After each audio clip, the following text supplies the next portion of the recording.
The Social Singularity: How Decentralization Will Allow Us to Transcend Politics, Create Global Prosperity, and Avoid the Robot Apocalypse. Written by Max Borders, narrated by Russell Newton. For an undetermined period of time, I felt myself cut off from the world, an abstract spectator. The road kept descending and branching off through meadows misty in the twilight. Jorge Luis Borges. We've always tried to know tomorrow. In our attempts, we end up shaping it. Our ancestors went to seers who read tea leaves, auras, or entrails. To best an enemy or win a lover, rulers consulted oracles for messages from the gods. Oracles, in antiquity, were thought to be divinely inspired, so false predictions were blamed on bad interpretation. Modern oracles are decidedly more fallible. We're also more accountable. So we look for patterns in the world beyond the guts, and we channel the god of trend lines. Still, we make predictions we hope will come true, which is often why we make them to start with. Today, they call us futurists. But to be a futurist still takes a little mysticism. It's not the vagueness of Nostradamus or the magic of Aleister Crowley, but the spark of the science fiction writer who plants ideas in the minds of innovators. Futurists know that in every prediction, there is a potential act of creation. After all, people who believe our predictions are more likely to change. And if enough people change, the world might just get better. In The Social Singularity, I'll show that the world's power centers are breaking up and that this process can liberate people from poverty, end acrimonious politics, and help humanity avoid the robot apocalypse. I realize that's a tall order, but that's just how much potential there is in decentralization. Decentralization? This is the kind of big, abstract idea editors warn could mean the death of your book sales. Write about a person or tell a story, they'll say, chomping on the end of a spent cigar. I can't sell a book about an abstraction. Well, we've got to try. The future depends on it. In this volume, I suggest that if we reorganize ourselves and our systems of collective intelligence, we will be better as a species. The social singularity is a point beyond which humanity will have reoriented itself, will operate more like a hive mind. A lot of people are afraid of what's to come, but to live in fear of the future is to underestimate ourselves. So this book is also about shedding fear. Still, it's not your basic airplane read. It's designed to challenge you, to break conventions, to reframe our thinking a little so as to disrupt the habits of mind that are keeping all of us from reaching our full potential. You see, our march toward the social singularity will be largely positive. Yes, there will be a great economic churn thanks to artificial intelligence and automation. Of course, there's always the risk of future shock, and people will still carry with them the urge to control, to centralize, and to rage for order.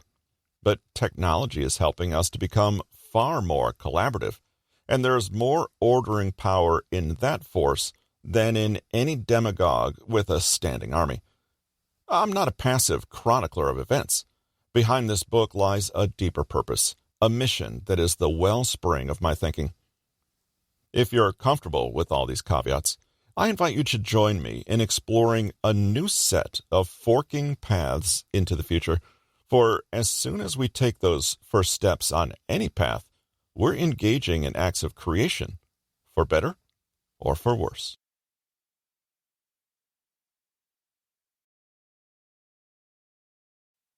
Chapter 1. The End of Politics.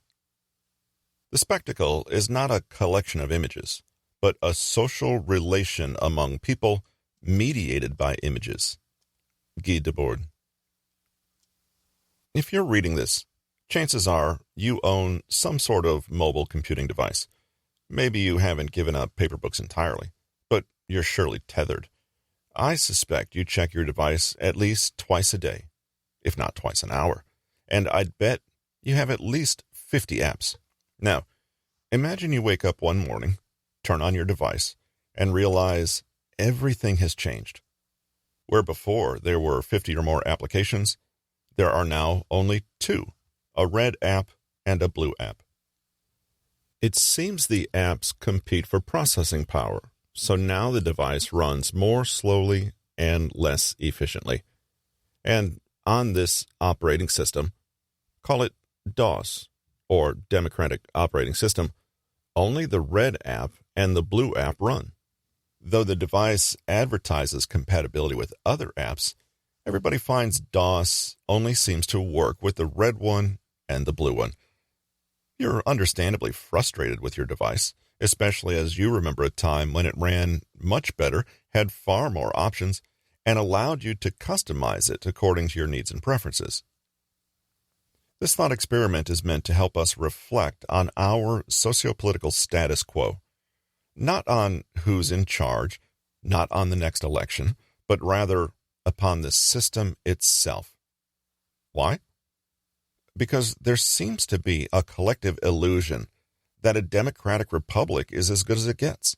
After all, we haven't yet really tried anything beyond DOS, and there seems to be a near universal failure of imagination with respect to how we could do better. In a 1947 speech, Winston Churchill made his now famous assessment: "Many forms of government have been tried and will be tried in this world of sin and woe. No one pretends that democracy is perfect or all-wise. Indeed, it's been said that democracy is the worst form of government, except all those other forms that have been tried from time to time." This is the sort of fatalism most people accept. In fact, almost no one tries to imagine another social operating system. The most creative and ambitious ideas for social change almost always happen within DOS. We should pass Law X or adopt Policy Y. Very few are trying to figure out how to develop something entirely new that circumvents politics entirely, or at least fundamentally changes it. It should be clear by now that I'm not interested in preserving the status quo. We can do better, and we must, because DOS's days are numbered.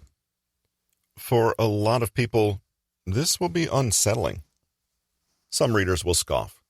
Others will worry I'm trying to rock a boat that's keeping billions of people afloat. Still others will say I'm an anarchist, a utopian, or a dreamer. And we should no doubt treat with great respect the system that took us from bullets to ballots. The Democratic Republic has become the most prosperous and arguably peaceful way to organize society the world has seen. So it's no wonder smart people like Francis Fukuyama have argued that the Democratic Republic was the form on which most of the countries of the world would eventually settle. There's a lot to recommend about this form, particularly when considered in the arc of history.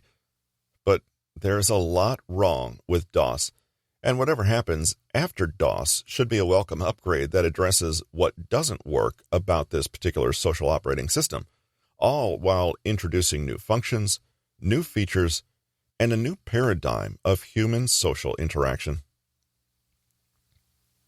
The best of enemies. The most salient problem with our current form of governance is its symptoms. One of those symptoms is that politics tends to make us ungracious. Recall the famous 1968 televised debates between William F. Buckley Jr. and Gore Vidal, a conservative and a liberal. The whole thing culminates in a moment where, after a heated exchange, Buckley, taking Vidal's bait, explodes. "Now, listen, you queer, stop calling me a crypto-Nazi, or I'll sock you in the goddamn face, and you'll stay plastered." And there it was.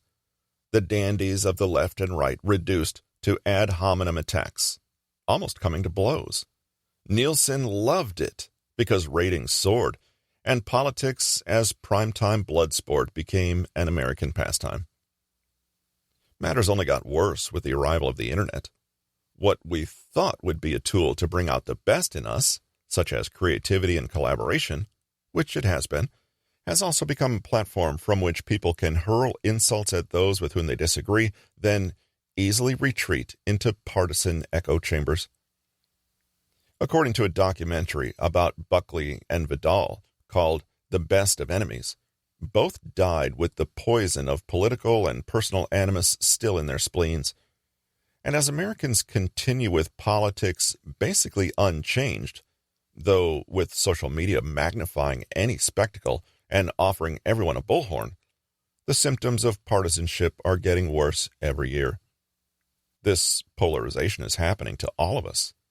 As the political parade passes, people gather to watch the show, choosing their sides of the boulevard.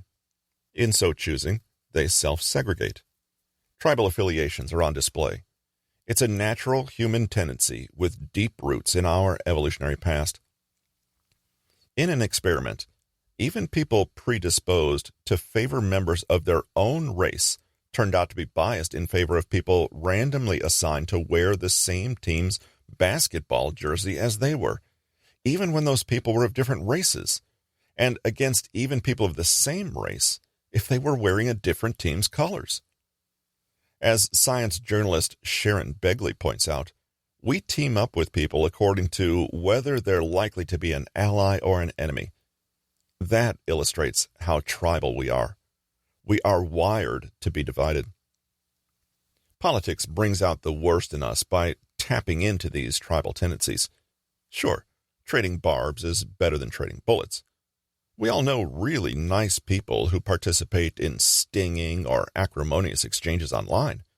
Maybe we do it ourselves. Here's a headline you might have shared. 5 scientific studies that prove Republicans are stupid. Or, yes, liberalism is a mental disorder. In the United States, that's more than 300 million people who are either stupid or crazy. Few want to acknowledge that it might be stupid or crazy to make such claims, or for a country to divide itself this way. But in America, at least, it's effectively a two-party system. So in DOS, you have 2 choices of app, which means 2 basic choices of tribal affiliation. The worst in us. I used to wonder whether anybody, besides H.L. Mencken, saw things this way. I found the following from legal analyst Trevor Burrus. Like any other game, the rules create the attitudes and strategies of the players. Throw 2 brothers into the Colosseum for a gladiatorial fight to the death, and brotherly sentiment will quickly evaporate. Throw siblings, neighbors, or friends into a political world that increasingly controls our deepest values, and love and care are quickly traded for resentment. It's true. From a very young age, we're told that when breaking bread with friends and family, politics and religion are verboten. But it's not just that it will put relationships at risk, says Burrus. Democratic politics turns a continuum of possibilities into stark binary choices. Tribal teams coalesce around linear, black and white thinking as our biases take over. Now that we've invented a problem, which group of 50% plus 1 will control education for everyone? Imposed a binary solution, we'll teach either creation or evolution, and invented teams to rally around those solutions. Are you a science denier or a science supporter? Our tribal and self-serving brains go to work assuring us that we're on the side of righteousness and truth. All these woeful debates become increasingly shrill. When it all reaches fever pitch, virtue signalers pen pleas for greater tolerance and more reasoned discourse, but it does no good. Tribal brains burn hotter than any of these appeals for civility. Until we change the rules, we're not likely to find changes in ourselves. Again, I admit that when compared to tyranny and war, partisan politics ain't so bad. But what if something else came along? Wouldn't we start to see democracy as a golden calf? Politics, especially during federal elections, creates a system that brings out the worst in people. It poisons relationships. It pulls us in as spectators who stand agog at a completely inauthentic show of national politics over which any of us has virtually no power. We end up mostly ignoring local issues over which we could have considerably more influence. As a consequence, an entire nation falls under a particular kind of spell. The only people to whom our opinions really matter are the pollsters, with their wet fingers held aloft, and the media, who hold up mirrors so distorted we can barely recognize ourselves. People are different. They're going to have differences of opinion, hold different values, and run in different circles. This is a fact. But we expect that a monolith of partisan opinion should extend to a nation of 350 million people, by brute force, if necessary. And until they do, we'll just get on social media and sock them in the face until they stay plastered. On Election Day, the team with the red jerseys will pull on its side of the rope. The team with the blue jerseys will pull on its side of the rope. In the end, both will end up in the mud, because they've been standing in it all along. Hobbits and hooligans. What may be as disconcerting as the kind of people politics turns us into are the types of voters in whose hands we've placed democracy. Political philosopher Jason Brennan names these creatures hobbits and hooligans. He writes, "Hobbits are mostly apathetic and ignorant about politics. They lack strong, fixed opinions about most political issues. Often, they have no opinions at all. They have little, if any, social scientific knowledge. They're ignorant, not just of current events, but also of the social scientific theories and data needed to evaluate as well as understand these events." In this way, hobbits are almost as indifferent to politics as they are ignorant of the issues. Brennan reminds us that the typical non-voter is a hobbit, which makes it odd that anyone would want to encourage non-voters to vote for any reason beyond the most cynical. On the other hand, when we consider that many people who end up voting are probably also hobbits, we have to wonder about the arbitrariness of it all. After all, why should people who have no knowledge of or interest in social scientific data or world history have any say in the rules you live by? The rest of those who decide the fate of nations, Brennan calls hooligans. Hooligans are the rabid sports fans of politics. They have strong and largely fixed worldviews. They can present arguments for their beliefs, but they cannot explain alternative points of view in a way that people with other views would find satisfactory. Hooligans consume political information, although in a biased way. You probably recognize hooligans from social media. They seek articles that confirm their pre-existing opinions, but, writes Brennan, they ignore, evade, and reject out of hand evidence that contradicts or disconfirms their pre-existing opinions. Thus, data is only good to hooligans insofar as it supports their views. It's not just that hooligans zealously form political opinions based on their tribal affiliations and confirmation biases. It's also that their tribal membership forms their very identity, which, in the United States, shores up DOS and its two apps. In such a polarized climate, hooligans tend to despise people who disagree with them, holding that people with alternative worldviews are stupid, evil, selfish, or, at best, deeply misguided. When we consider that the great bulk of the voting population is made up of people who either know very little about anything and don't really care, or only want to know things that confirm what they already believe, we've got a system that runs primarily on a mix of ignorance and ideology. Between elections, hooligans are beating each other up at rallies or shutting down speeches on campuses. Hobbits are going about their lives, from time to time wondering what all the fuss is about. When we think about having our collective fate determined this way, it should also strike us that democracy is quite arbitrary, but it's also arbitrary beyond those who participate. To understand that arbitrariness, we have first to unpack it. The late comedian George Carlin provided two relevant nuggets of wisdom. He said he doesn't vote because It's meaningless. And he said the United States was bought and paid for a long time ago. Let's take each of Carlin's nuggets of wisdom in turn. A teardrop in the ocean. First, we have to face the grim truth that our vote doesn't count.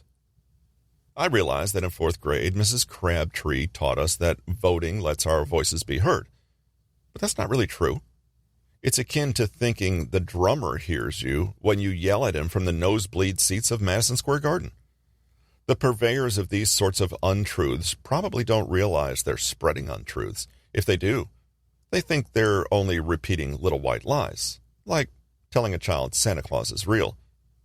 But Santa Claus isn't real.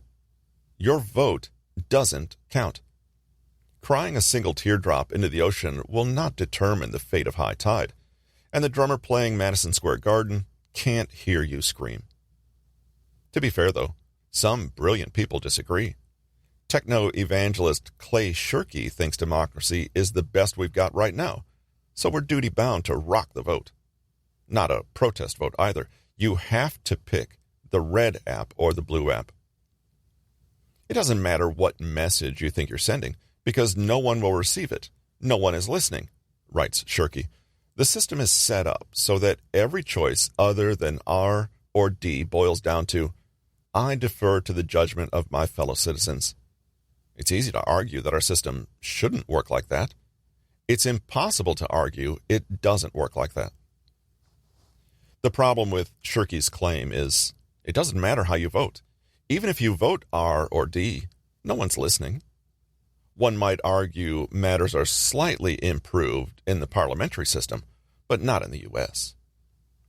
According to NBC News, only people in Colorado, Iowa, Nevada, New Hampshire, North Carolina, Ohio, Pennsylvania, and Virginia had anything but an infinitesimal chance that their vote would affect the outcome of the 2016 presidential election.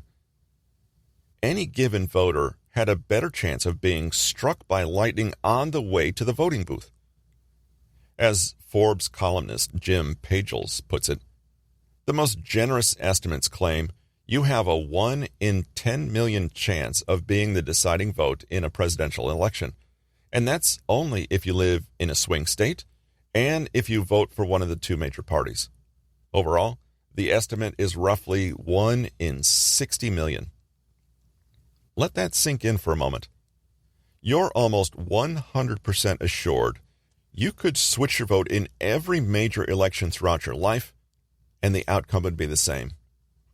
Following Carlin, then, your vote is meaningless. Or, as political philosopher Jason Brennan notes, telling someone they can't complain about an election if they didn't vote is akin to telling a homeless person that they can't complain about being poor unless they play the lottery every day.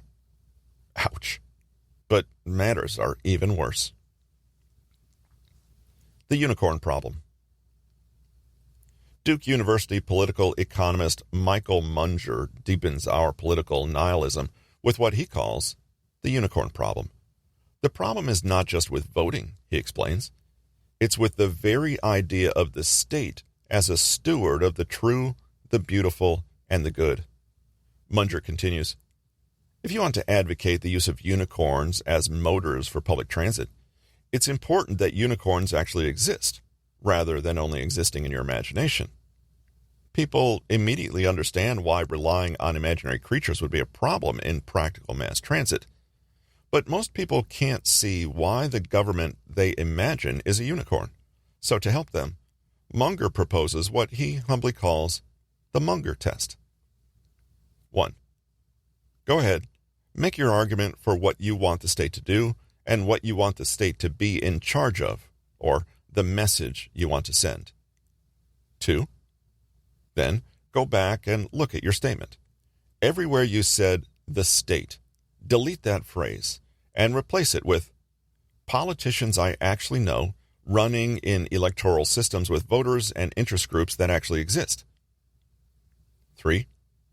If you still believe your statement, then we have something to talk about. Munger admits to entertaining himself with this rhetorical device. When someone says, the state should be in charge of hundreds of thousands of heavily armed troops with the authority to use that coercive power, ask them to take out the unicorn, the state, and replace it with the politician you most dislike. How do you like it now? When democracy advocates say the only way to send a message is to vote for one of the two parties, they've fallen victim to the unicorn fallacy. It's not just that your message likely won't be received if you do vote, it's that it will be crumpled up and thrown into a dumpster on K Street by people you know you would never want making the rules on your behalf. Why people vote? Apart from the illusion that your vote matters or your voice is heard, why do people vote? Most folks don't really think their votes will have an appreciable effect, so why do they vote? Here are 3 big reasons. Declarative, expressive. People vote to express themselves, whatever it is they're expressing, because the immediate cost of doing so is negligible.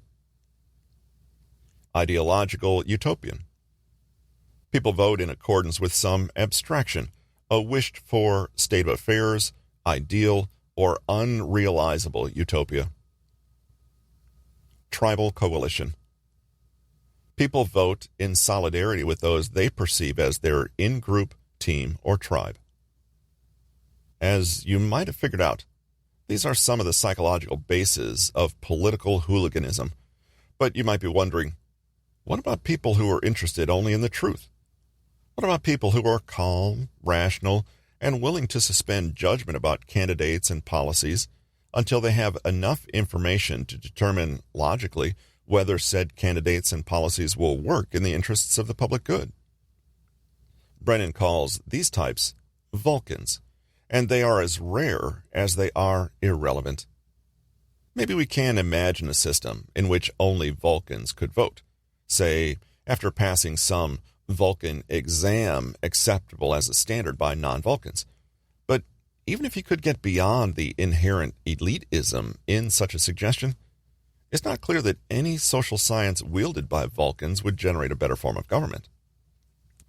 Science writer Ron Bailey reminds us that most experts can't be trusted, and that statisticians, like John Ioannidis, have been sounding the alarm as far back as 2005. Ioannidis found that in most fields of research, including biomedicine, genetics, and epidemiology, the research community has been terrible at weeding out the shoddy work largely due to perfunctory peer review and a paucity of attempts at experimental replication. Ioannidis' conclusion? Most published research findings are false. Biomedicine? Genetics? Epidemiology? These areas are supposed to be relatively close to the hard sciences.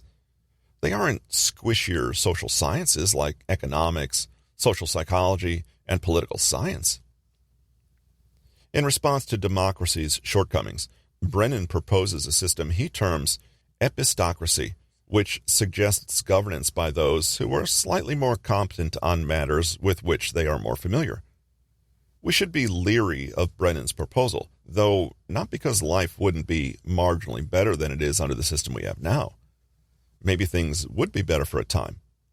We should be leery of epistocracy just as we should be leery of any platoon of philosopher kings wielding stats. After all, there are lots of hooligans masquerading as Vulcans, particularly in the academy. Epistocracy risks morphing into just another contrivance of centralized thinking, even if it seems marginally to decentralized voting. There are many more interesting alternatives on the horizon, but let's not get ahead of ourselves. Giving people voting power over domains of activity in which they claim to be experts risks technocracy, as it opens the door to a tyranny of experts. Though Brennan's critique of democracy is dead on, his suggested upgrade leaves something to be desired.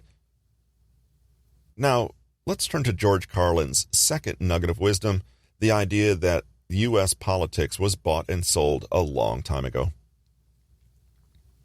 Politics without romance. Why do politicians constantly disappoint us? Late Nobel laureate James Buchanan more or less set out to answer this question in his life's work. Buchanan was one of the founders of the Public Choice School of Political Economy. And in a single essay called Politics Without Romance, Buchanan lays out his general thesis in cold, dispassionate terms.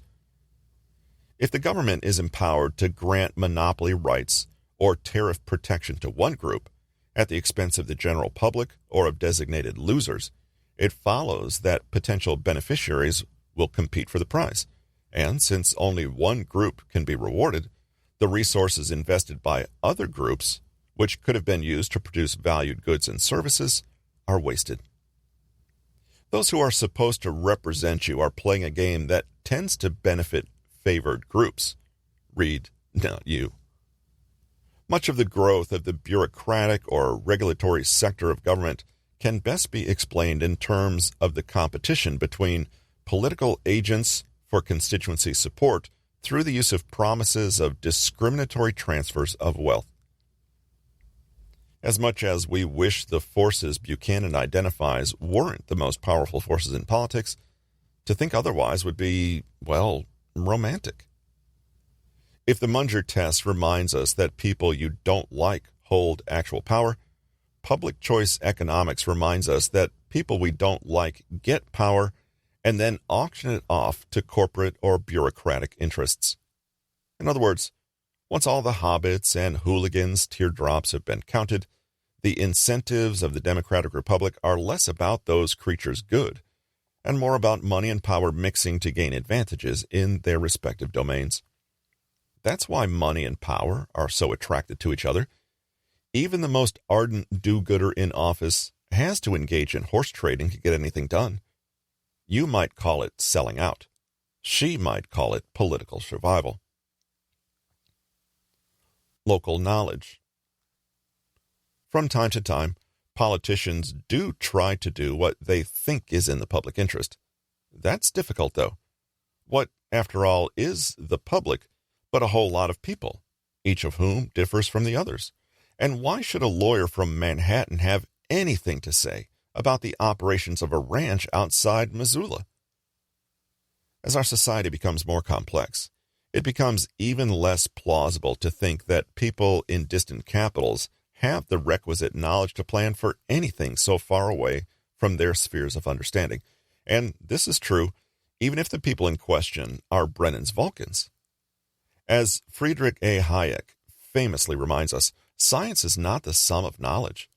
Most of the important stuff we know involves particular circumstances and contexts.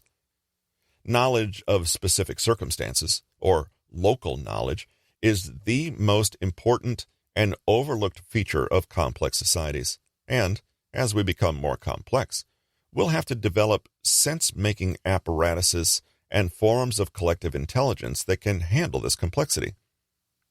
People in government, well-intentioned as they might be, are woefully ill-equipped to make judgments about people in local circumstances. Even if we don't need central control and planning in our increasingly complex society, we still need governance. Someday, though, we'll look back on politics and shake our heads. It will have been a necessary phase, but not one we'll want to relive. We've been undergoing a series of phases we could not have bypassed. The good news is, we may have already entered the next phase. Once we realize all the benefits of this next phase, we'll see how wasteful and acrimonious politics has been. Trench warfare. Right now, it doesn't seem like we're headed for a post-political era.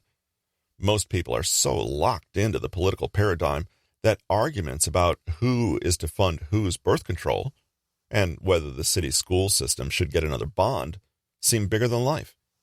Each side cedes mere inches back and forth between election cycles in a kind of trench warfare.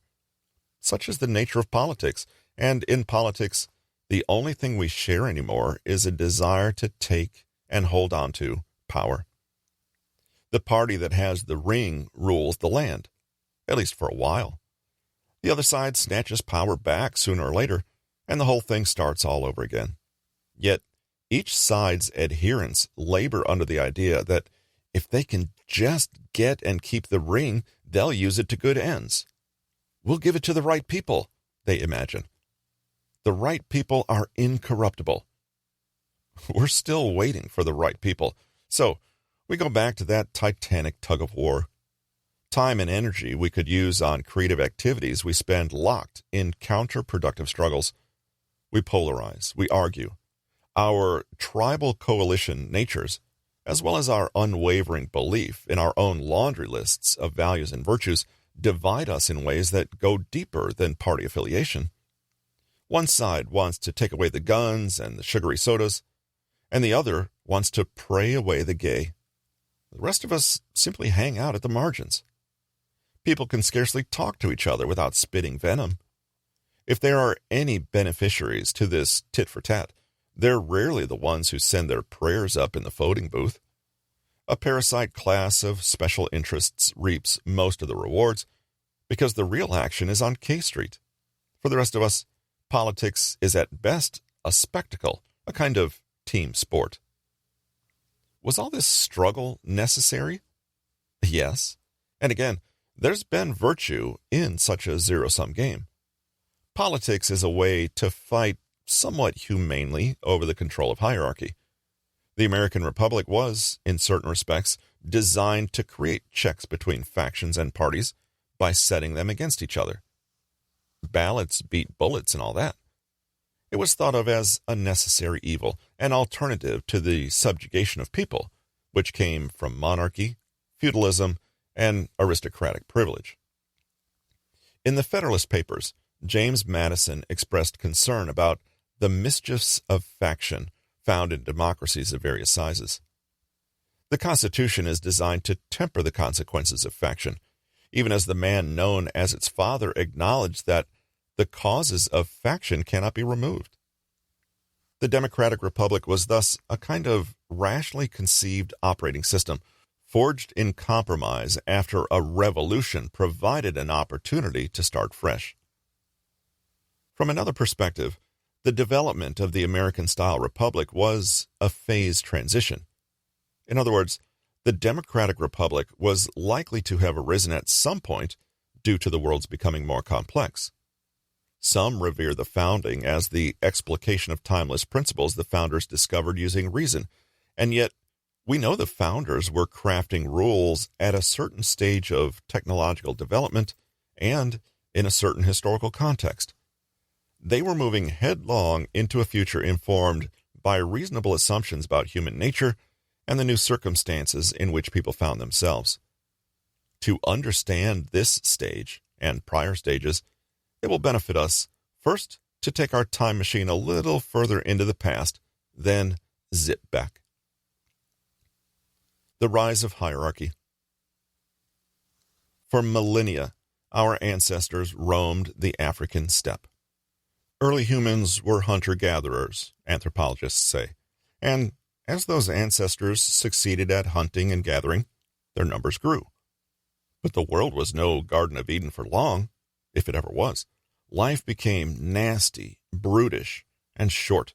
As their numbers grew, these tribal bands eventually confronted life-threatening scarcities, and Thomas Malthus's warning, an error when he introduced it in 1789, was more or less correct back in the Paleolithic period. Success in procreating meant the land would reach its carrying capacity. To avoid Malthus's trap, early folk had to move about. Their migrations contributed to the world's great peopling. As early humans moved around, they collided. There was fierce competition for available resources. Peoples faced off in bloody conflict. Inter-tribal warfare meant the hunter-gatherer tribes had to become warrior clans. They not only had to learn to fight and kill, but they also had to learn to organize themselves to fight together better. None of this is meant to suggest that early peoples did not trade peacefully across tribes. Many did. But those who did not become traders were raiders. Such a harsh state of affairs meant that to survive, your tribe had to develop better social technology. That doesn't mean Windows for cavemen. Social technology is shorthand for how people organize themselves. Victors transmitted their stories of glory and successful warfare strategies into the future. Likewise, while strength, courage, and superior weaponry go a very long way, social technology could make or break clan society. Agriculture and statecraft helped to settle some of these fighter nomads. With settling came civilization. Still, much of history since the world's great peopling has nevertheless been a story of warfare. After all, civilization often comes with wealth and power. In the simultaneous development of warfare and civilization, one social technology came to dominate: hierarchy. Atop this form of organization, there usually stood one person. The leader went by many names: chief, king, warlord. But to succeed, the chief would have to be capable of gaining the fear, respect, and loyalty of his people. In accepting this leader, the clan would have gained an advantage. Having enabled a skilled strategist to command them as a force, they could operate as a single fierce unit. That would be a recipe for survival and glory in an age of conquest. Of course, those capable of such fierceness and cunning were also capable of suppressing dissent. Those who wished to survive in the order were likely to accept the order, that being preferable to slaughter. Great empires soon grew up amid the detritus of war.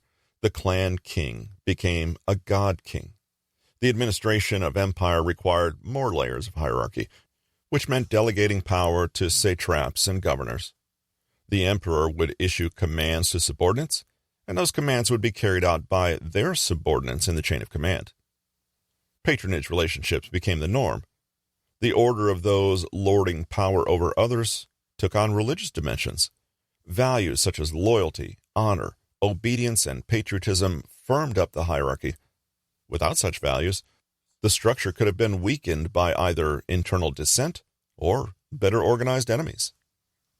Hierarchy became more elaborate over time as each layer was added, and hierarchy persisted apparently as humanity's dominant social technology. Despite a couple of 18th century revolutions in France and America, hierarchy is still, in many respects, the dominant form of social organization throughout the world. That is, social structures, like those of medieval Europe and feudal Japan, are more common than those like modern Switzerland's. Even modern Japan and Switzerland still have command and control structures.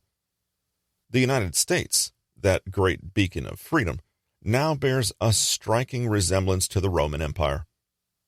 America's founders had made improvements by creating institutional checks and balances on power within its hierarchy, but its hierarchy persists.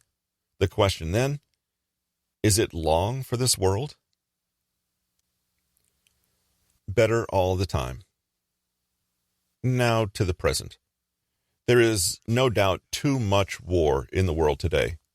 The good news, however, is that the human race is entering an unprecedented age of peace, connection, and prosperity. I realize you probably didn't get that news on social media. The great fact, however, is that since about 1800, we've been growing more and more prosperous. It's all thanks to an ongoing process of decentralization in which humanity reaps the rewards of innovation, production, and trade. More and more of the world runs on adaptive lateral relationships instead of command and control structures, and on open systems instead of closed ones. Nested networks of flourishing communities abound, and they're challenging the hierarchies around them. Such hierarchies include corporations, those old structures that pay you to be part of a hierarchy. They are starting to change. What should puzzle us is whether these nested networks exist despite or because of prevailing national hierarchies. Paradoxically, the answer could be both, depending on where and when in the world we look. To read the news, though, you wouldn't think anybody could claim things are getting better. The media sell more turmoil than they offer positive trends over longer timescales. Their reports leave many of us with both a false impression and a general ignorance about just how good we've got it compared to people throughout most of history. Writer and cognitive scientist Steven Pinker is one of the most famous voices pointing out that the trend lines are mostly positive. In an interview with New Scientist, Pinker admits being struck by a graph that showed a precipitous decline in homicide rates in British towns starting in the 14th century. The rates had plummeted by between 30 and 100-fold, said Pinker. That stuck with me, because you tend to have an image of medieval times with happy peasants coexisting in close-knit communities, whereas we think of the present as filled with school shootings and mugging and terrorist attacks. In the era of sensational headlines traveling virally through social media, horrible things can seem more frequent, bigger than life. So Pinker decided to do some more digging, and he learned that even 20th century Germany had a low rate of war deaths by comparison to the hunter-gatherers. From the perspective of history's grand sweep, we're living in an age of peace, freedom, and abundance. Even the poorest places on earth are far better off than they were just a few decades ago. Indeed, in the last 30 years alone, the number of people living in abject poverty has been cut in half. Day by day, violent aggression over resources is rapidly being replaced by the structures of commercial competition and human cooperation. Commercial competition creates a positive-sum world, that is, a world of ever-increasing wealth. Today, the struggles are often among companies competing to offer, say, better gadgets. Small businesses are battling it out at the intersection of 3rd and Main to serve a better taco, brew a craftier beer, or open a hotter nightclub. The benefits flow to the customers and those who serve them best. All exist in an ecosystem of value. In this more benevolent form of competition, a fundamental truth remains: the fittest social technology will survive. Over time, as conquest culture has given way to commercial culture, we've come to see fewer warlords, kings, and emperors, and more bosses, executives, and CEOs. To some, this may not sound like such a big improvement. The competition is still fierce. Companies are still frequently cast as villainous exploiters, sometimes for good reason. But shifting from conquest to commerce has resulted in more people enjoying more good things than at any time in human history. And it's only getting better. But in this transition, we have to ask, will CEOs and middle managers also go the way of kings and lords? The modern nation-state and the modern corporation share social technologies that go back thousands of years. But in between hierarchical governments and hierarchical firms, there's a great teaming. It is not chaos. People truck, barter, exchange, collaborate, and cooperate. In some cases, such as Morningstar Packing Company and Zappos, a phased transition has already been made. Outside the firm, community groups meet over potluck dinners planned online. Friends find each other in dive bars and country clubs. Husbands and wives go home to one another, the bills get paid, and the kids get to school. Lovers find each other online in a kind of dating anarchy, and all of it happens without a director or a designer, a beautiful, unconducted symphony like starlings in a murmuration. More and more of the world operates in a place between rigid order and errant chaos, unmanaged yet orderly. More and more of the world is self-organizing. Phase transition. Complexity science predicts the global trend to which I alluded above. At the risk of oversimplifying, the theory states, complexity transitions will happen according to the amount and type of information flowing through a system. A system, in this sense, is a collection of devices or people that information gets transmitted among. How elements of a system deal with information and resources, or In the case of firms, knowledge and decisions will determine the nature of that system. Because systems always exist in some environment, often competing with other systems, evolutionary pressures are going to determine whether an organization such as your club, company, county, or country survives. And one of the traits selected for will be how well it coordinates its participants' behavior, which largely means how well it organizes information. Complexity science shows that to deal with more information, systems have to change. The process starts with a group growing big enough to form a hierarchy. This usually happens when the group has outgrown the organizational limits of the egalitarian clan structure.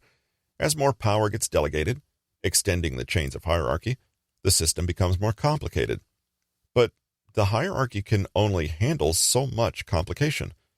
Eventually, the system breaks down or changes into something that looks more like a network with an increasing number of nodes. Lateral relationships form, which we know as peer-to-peer.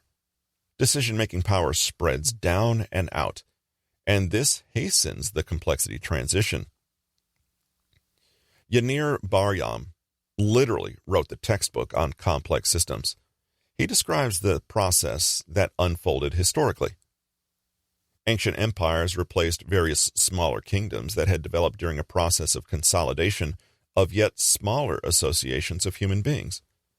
The degree of control in these systems varied, but the progression toward larger, more centrally controlled entities is apparent. This led to a decrease of complexity of behaviors of many individuals, but a more complex behavior on the larger scale. But this could only be sustained for so long. As time went on, any given individual's behavior diversified, and so did all the tasks performed by everyone in the system. Such is the overall behavior of a system becoming more complicated. More complicated systems required adding layers of management that served to exercise local control, explains Bar-Yam. As viewed by the higher levels of management, each layer simplified the behavior to the point where an individual could control it. The hierarchy acts as a mechanism for communication of information to and from management. But how far can introducing layers of management be sustained? When you reach the point at which the collective complexity is the maximum individual complexity, the process breaks down, Bar-Yam adds. Hierarchical structures cannot handle any more complexity beyond this point. Complexity science tells us the battle lines will be drawn mainly in terms of how each organization processes information and applies knowledge to make decisions. And if there is a way for an organization to deal with complexity beyond hierarchy, that form of organization is poised to challenge the reigning paradigm. So, if we put our ears to the ground, we can hear the rumbling of two great organizational types, one that looks more like a hierarchy and one that looks more like a network. Hierarchy still dominates. It is powerful, especially as it appeals to the human desire to be in control. And, of course, human beings have evolved dispositions to be led, whether by dictators, daddies, demagogues, or divas. Consciously or unconsciously, people in hierarchical organizations will also fight for the status quo as long as they benefit from it. It's human nature. Yet, decentralized systems can be more flexible, and, as thinker and writer Nassim Taleb observes, anti-fragile. So the question remains, which form will win? Before trying to answer that question, I want to leave you with more than just the image of clashing social technologies, because what we're really interested in here is flourishing, or more specifically, how people can organize themselves to improve their well-being.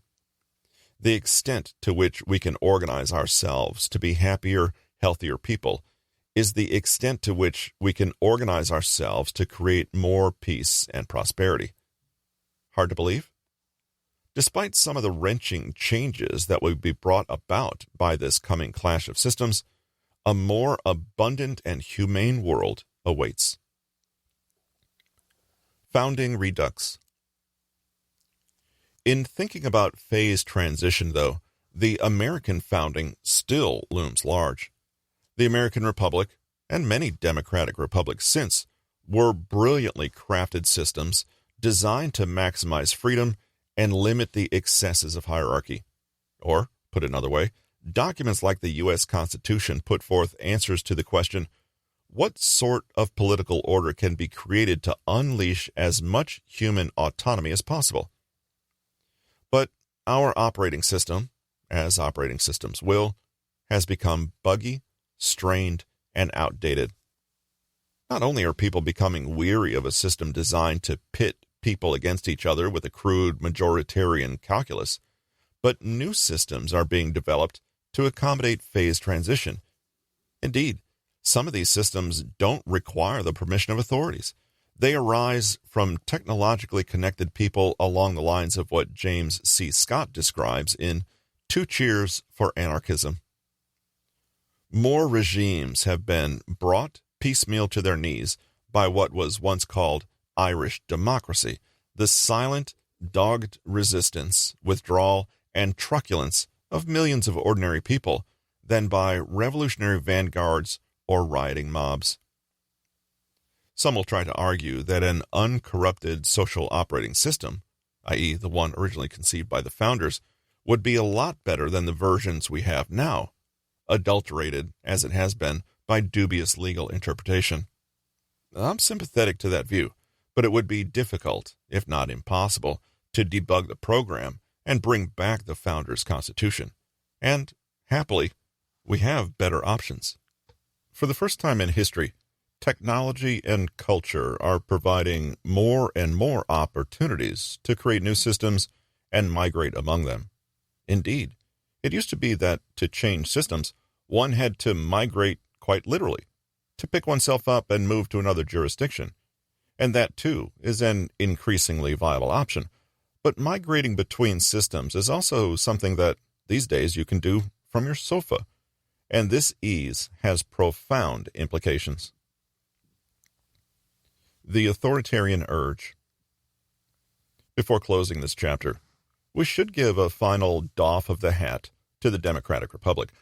However imperfect a system it's been, the Democratic Republic has arguably done better than any other form of government in controlling the worst of humanity's ambitions. This cannot be overstated. So whatever evolves to replace the Democratic Republic should provide us with more mechanisms to check and channel those ambitions. It's not a stretch to state that there is an authoritarian urge in all of us. For some of us, it burns softly as an ember. For others, it can quickly be kindled into a fundamentalist fire. But not all ambition results in great evil. The Democratic Republic, more than any other form of government, has left room for the most ambitious to channel their desires to productive ends. So, just as whatever system lies over the horizon should tamp down the will to power, it should ignite the spirits of entrepreneurship, innovation, and charity. The end is nigh. Democracy is the art and science of running the circus from the monkey cage, said H.L. Mencken. So, what are we monkeys to do? We can get sucked into the ongoing reality show, the horse races, the scandals, and the controversies, with a bucket full of popcorn and a vague look of disgust. Or we can acknowledge the cage. If we succumb to tribal tendencies, the bumper sticker rationales, and the I voted rectitude, we will perpetuate the whole charade. Each hanging chad will be a vote of complicity in this monstrous thing that has grown upon the backs of the people. At the very least, we can call this thing what it is, an illusion. Or we can be revolutionaries again. We can rattle the cage. A million little acts of civil disobedience here and there can add up fast. I've done my best thus far, dear reader, to disabuse you of any unreflective faith in politics. At the least, I hope I've left you with some skepticism. My goal is not to criticize for criticism's sake. Instead, I want to help people see good reasons not to cling too tightly to a system that might have outlived its usefulness. When the time comes, you'll have good reasons to let go, because politics, as we know it, is nigh at an end. In other words, even if you don't believe a word of this chapter, change is coming. This has been The Social Singularity: How Decentralization Will Allow Us to Transcend Politics, Create Global Prosperity, and Avoid the Robot Apocalypse. Written by Max Borders, narrated by Russell Newton. Copyright 2018 by Max Borders. Production copyright by Spoken Tome Media. You need to hear this.